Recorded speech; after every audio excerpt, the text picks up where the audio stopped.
Hi, Ron again, and this is another in my series of videos to help you solve problems in statistics using Excel. And I say in statistics, depending on what you may be doing at work or at home, you'll find that some of the statistical functions are used in everyday life. Before we go into it, just as a reminder, that you're going to find all of the videos that I've put together on the website that's shown below. You'll do that and you'll end up opening my website. And when you do, please remember somewhere along the line to subscribe to my channel. If you have also, when you're actually looking at the video, if you have questions about it, or if you're looking to solve a particular problem and I haven't posted the video on the problem that you're trying to solve, don't be bashful. Put that in the comments. The very least I'll do is answer your question and tell you how to solve the problem that you have. And then eventually I'm going to actually have the video posted. This particular video that we're looking at is dealing with Poisson distributions. And we'll get into what that is and stuff in a minute. It deals with solving problems, and it deals with solving them not manually or any other way using tables, but using Excel on the device that you have. I already said that you could find the videos, all of the videos that I've put out. If you go and enter this address in your browser, it will bring up a list of all of my videos and what it is that they cover. And so, kind of with that said, let's leave where we are and stop looking at me and enter my little Excel one-room schoolhouse to be able to talk to you about Poisson distribution. And let's start out initially by telling you that a Poisson distribution is useful in estimating the number of occurrences over a specified interval of time and space.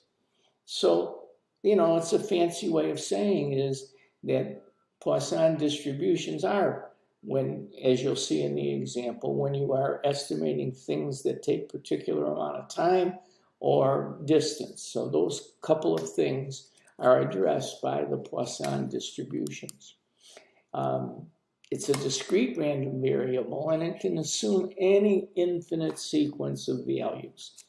Different than binomial. When we look at, if you look at the binomial video, which has a minimum and maximum number of experiments, when you're dealing with Poisson, you have an unlimited number of values, starting usually with 0 and going up to infinity. There's two properties of a Poisson experiment. The first, that the probability of an occurrence is the same for any two intervals of equal length. Again, it'll mean more when we actually get into doing the problems or some examples of the problems. And the occurrence or non-occurrence in any interval is independent of the occurrence or non-occurrence in any other interval. What is that saying? It's just saying the probability of something happening is independent. It has nothing to do with happened before or that will happen in the future as far as a Poisson distribution problem is concerned. There's two properties of a Poisson experiment. The first, that the probability of an occurrence is the same for any two intervals of equal length. Again, it'll mean more when we actually get into doing the problems or some examples of the problems. And the occurrence or non-occurrence in any interval is independent of the occurrence or non-occurrence in any other interval.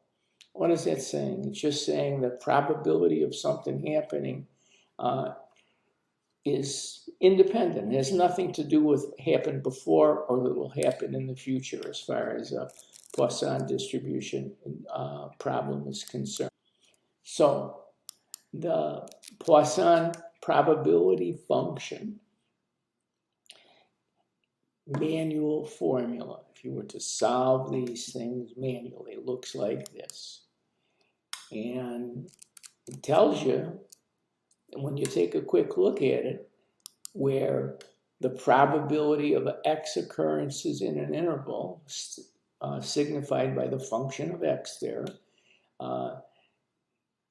would take into consideration the mean, which is signified by the Greek U, and it uses the value of E for those trig fans, the value of E at 2.71828. And when you look at that, if you're like me, looking at that formula and then figuring what it's going to take you to actually sit down with paper and pencil and figure it out, the first words that, kind of come to my mind, or the first thoughts that come to my mind, is help. That's not something that I want to do. And if you're like me and you don't like this formula, you're going to be looking for a better way to do this. I mean, it could take you 15 or 20 minutes to work out the manual formula that's up above there. The point is that if you see that and you get confused or dazed, and if nothing else, you say to yourself, nah, this is just too much work for me.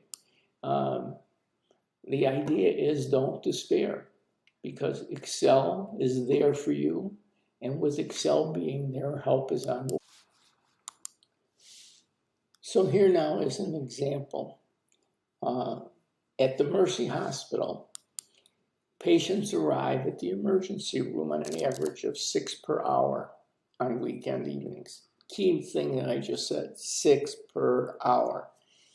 And the question is, what's the probability of 4 arrivals in 30 minutes on a weekend evening? And I'm going to go into it more in a bit, but remember, the average given is 6 an hour, and the question is being asked about a 30-minute interval.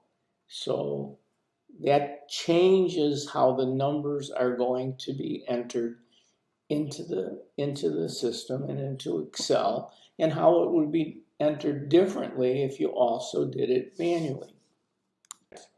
If you were going to do this manually, this is what the formula would look like. Substituting the 4 in and all of the rest of the numbers, and then solving this manually, and it looks not so hard here, I suppose.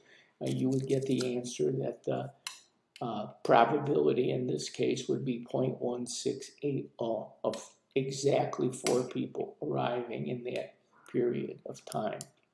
And so what is the first thought that goes into your mind? If you're like me, it's stop. I don't want to do this. This is going to take me too long, and it's going to be inaccurate, and I'd like to move on. I got better things to do with my time than spend to try to solve this Poisson distribution manually. And so what you want is you want to get in a position where you can be jumping for joy, because let's forget the manual formulas and get to Excel. Because when you do that, the answer is just going to be a few clicks away. Now what I'm going to do now is move you away from this visual and onto an Excel worksheet, and we're going to actually do the work and get the answer, and then look at some of the pitfalls that you might be facing when you're doing a Poisson distribution.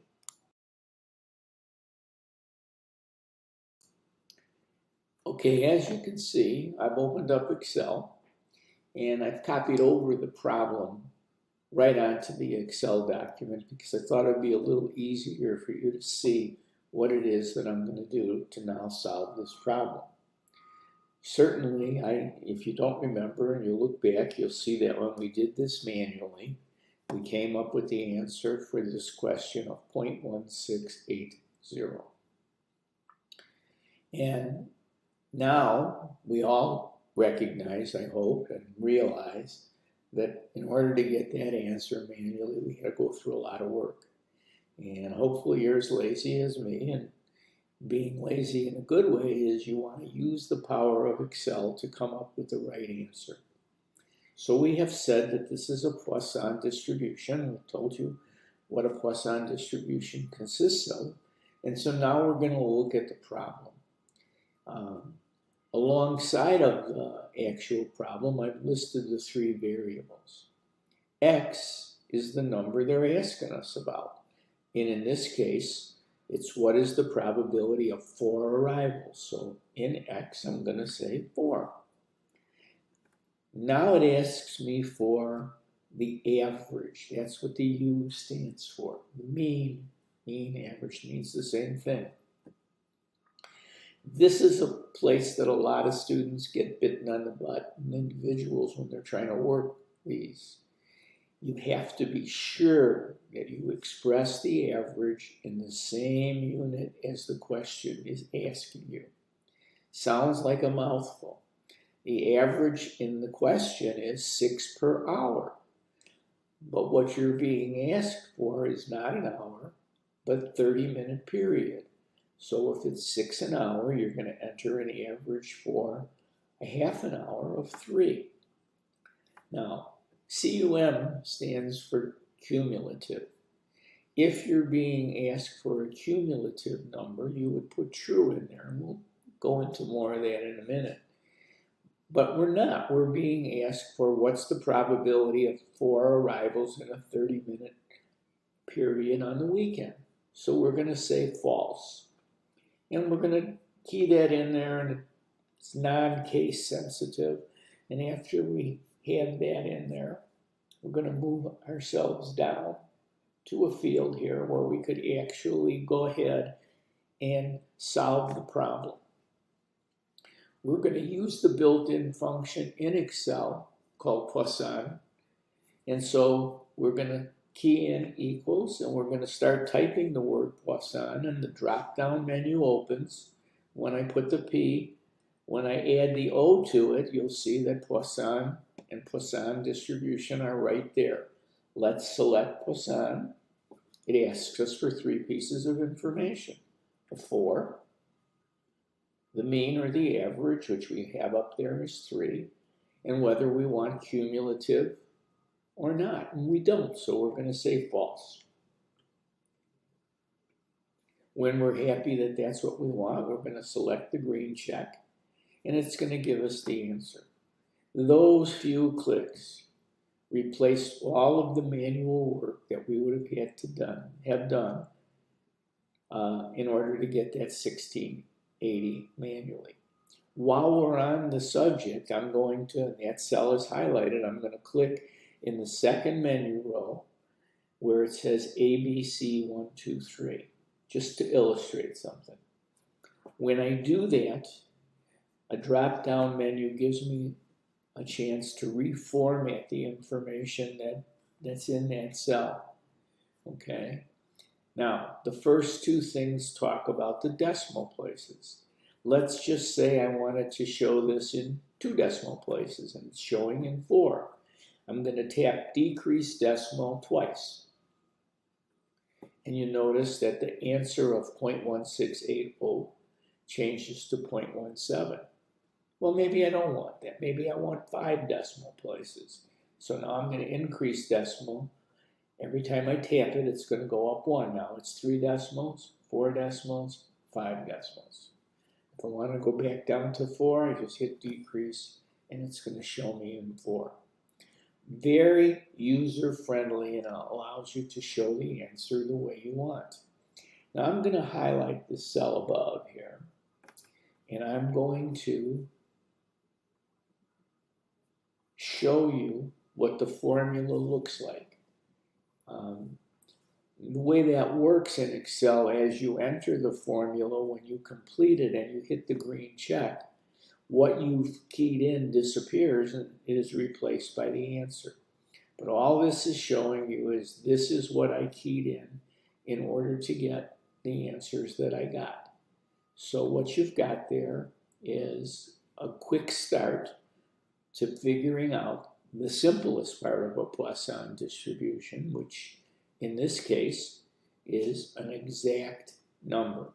Now we need to look at a couple of pitfalls that you could be facing when you're doing a Poisson distribution. So it really pays you and us to spend a little more time so that you're going to get it right. Okay, now I've listed 4 additional questions that could have been asked in this same problem. I'm using those because they're going to illustrate for you other things that you're going to typically have to answer when you're doing Poisson distributions. And I want to tell you that these are the items that typically bite individuals in the butt because they hurry and they don't take the time to think through what they're being asked. Let's look at the first of the 4 of them. What's the probability, and everything is the same in the problem, except what's the probability that it's going to be less than 4 that show up in that first 30 minutes. And here is what you need to do. You must do. What is the definition of less than 4? And hopefully if you think about it, you'll find out, or think out loud, that less than 4 showing up would be 0, 1, 2, and 3. And if you can just think that far, that tells you how to enter the answer to this problem in the form of a function. We're going to say equal Poisson, and we put in the O, and we select Poisson, and less than 4. That would be we enter 3. The mean, the average that we use, that's 3. And instead of using false, which gives us the answer for just 4 in this case, we're going to say true. What we've just asked Excel to do for us is give us the sum total of the probability of 0 people showing up, 1, 2, and 3, and give it to us in just 1 entry. When we select the green check, then it gives us this long decimal. Now we could change the decimal to be only 4 characters if we wanted, or 2 if we wanted, whatever we wanted. I just left it this way because if you don't fiddle with your machine, it's probably going to give you a decimal that is longer than what you're really interested in. Let's look at the next one. What's the probability of 4 or less? Well, again, what's the question? What is the definition of 4 or less? It's 0, 1, 2, 3, and 4. 4 wasn't included in the one above, but it's included here. So now we're going to say equal Poisson. We're going to select Poisson. We're going to use 4. The mean is still going to say 3. And the cumulative is still true because we're going to be getting a cumulative number. And when we hit the green check, you'll see that it's a substantially different number. And like I say, people get bitten in the butt because they don't take a minute to think this through. Now the next 2 are similar, but with another rub to it. The first one is, what's the probability of more than 4? Well, Poisson distributions don't have an upper limit. So the answer to more than 4 would be from 5 on. 5, 6, 7, 8, 9, 10, 11, 12, all the way up to infinity. Excel does not make calculations of more than. That's the bad news. The good news is that all of the probabilities that are possible equal 100% or 1.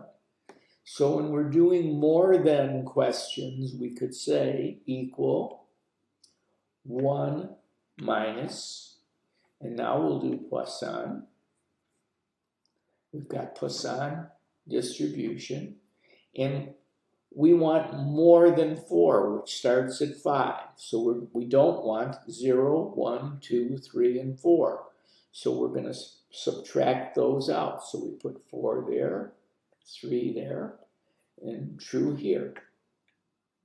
And when we do that, we get that number, a long decimal. Okay, so for the next one, what's the probability of 4 or more? Just like the other one, we're going to start out. This time, just to show you that it works, instead of saying 1, I'm going to say equal 100% minus the stuff I'm not interested in, which is Poisson. So 4 or more I'm interested in. I'm not interested in 0, 1, 2, and 3. So the highest number I'm not interested in is 3. Mean is going to be 3. Cumulative is going to be true. Now when I hit the green check, Excel is going to give me the answer for that. And you can see that these 4 numbers are substantially different from each other. And the wider the variance, I mean, this is just looking at 4 arrivals and a small average. So it's important to understand what it is that you're being asked before you go ahead and do your entries. But take a look at what we've just done.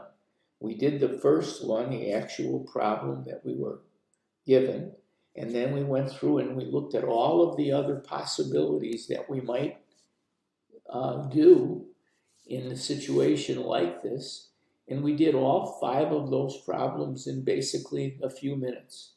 So the power of Excel for us has been truly a great thing because it allowed us to easily do that.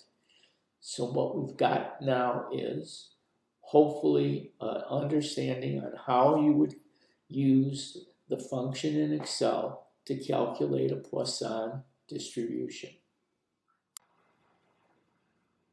You have just watched the statistics video on calculating Poisson distributions.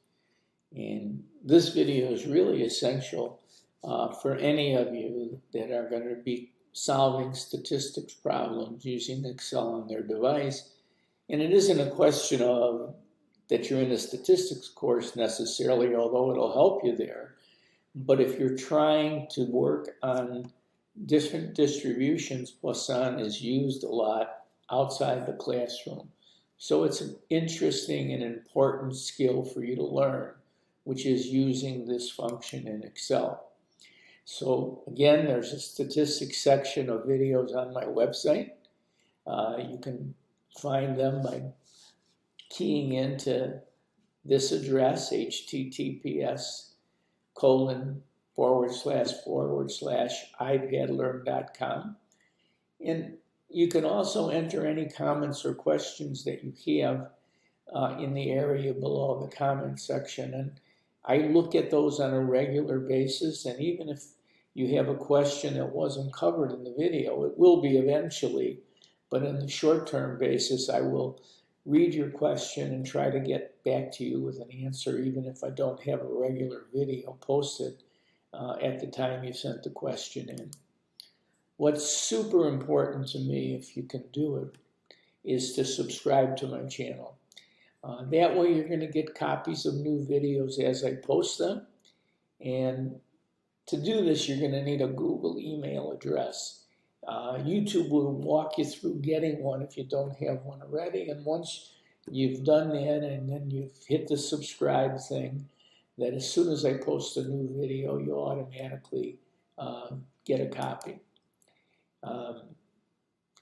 And certainly your questions will help me to understand what your needs are and how I can improve the information that I'm presenting to you.